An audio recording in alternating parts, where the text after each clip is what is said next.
All right, let's just jump right in. We're going to be talking about 10 famous Bible verses you're probably quoting wrong. Now, these are some of the most famous, most beloved verses out there. I mean, you see them on coffee mugs, posters, all over social media. But what if I told you that we might be getting them a little bit wrong? I mean, has this ever happened to you? You quote a Bible verse, maybe to encourage a friend, and then later on you find out that, whoa, the original context tells a completely different story. Well, you're not alone. Believe me, it happens all the time. Some of the most familiar phrases have been, they've been lifted so far from their original home that their meaning has totally changed. Yeah, sometimes the change is pretty subtle. And then sometimes it's completely different, like the popular understanding is the exact opposite of what the author is trying to say. So, today, that's what we're going to do. We're putting these verses back where they belong, back in their context. Let's find out what they really mean. And hey, get ready, because some of these, they might just surprise you. Okay, so first up, let's talk about personal power and promises. You know, these are the verses we use for motivation, the ones that might be misunderstood. And these are the real heavy hitters of the inspiration world.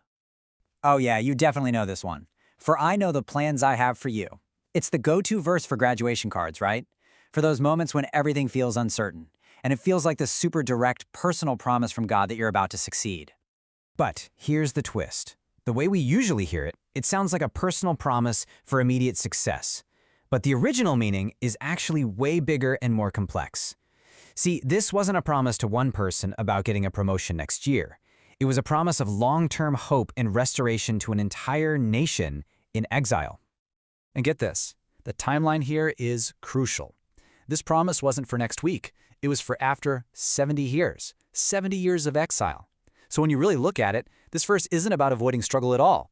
It's about having hope that can endure through a really, really long and difficult time. Okay, here's another huge one. I can do all things through Christ who strengthens me. You hear this all the time, right? Especially from athletes after a big win. It's kind of become this ultimate spiritual power-up, like a guarantee that you can do, anything. But when you put them side by side, the common meaning and the original meaning are worlds apart. We hear it as a guarantee of unlimited success, but what it really is, it's an expression of contentment and endurance through any circumstance. It's not about winning, it's about surviving. It's not about achieving, it's about enduring. And as always, context is key. Just think about where this was written. The Apostle Paul wrote this from a prison cell. He was hungry, he was cold, he had no idea what his future held. The focus here is on enduring hardship, not just winning trophies. It's this incredible statement about finding strength and contentment, even in the middle of suffering. All right, let's move on to our next section, wisdom, wealth, and judgment. These are some of those verses that really shape how we interact with each other and the world around us. Okay, judge not that ye be not judged. This has to be one of the most popular verses used in arguments, right? People just throw it out there like a shield to stop any kind of criticism. You know, hey, you can't judge me. But here's the thing. When you look at what was actually being said, it's not a total ban on making any judgment about anyone. It's a command against hypocritical judgment. Jesus wasn't saying, hey, never call anything out. He was saying, hey, check yourself first. In fact, right after saying that, Jesus gives a clear two-step process. Step 1, first, remove the plank from your own eye. Deal with your own big stuff.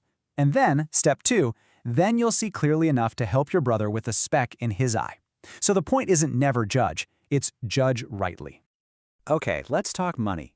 The verse is, for the love of money is a root of all kinds of evil. You probably have heard a version of this, but it's almost always shortened and, misquoted. Let's look at what it actually says. And wow, the difference is huge. The common misquote you hear is, money is the root of all evil, but the actual verse says, the love of money is a root of all kinds of evil. See the difference? The misquote makes money itself the bad guy. The actual verse points to a heart issue, greed. And it's not the only root of evil, it's a root of all kinds of evil. It's a warning about greed, not about money itself. Okay, on to our final section, surviving the storm. We're going to look at a verse we all turn to when we're looking for peace and quiet, but you'll see it actually comes from a place of total chaos.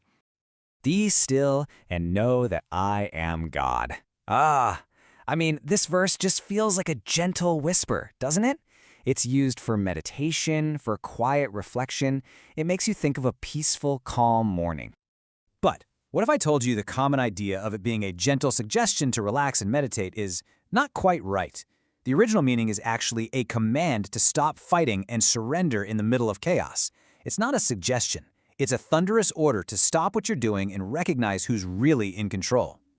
Because the original context is war. Seriously, the verse is set right in the middle of nations raging and kingdoms falling. That phrase, be still, is much closer to cease striving or surrender. It's a call to trust God's power, not just to find some inner peace.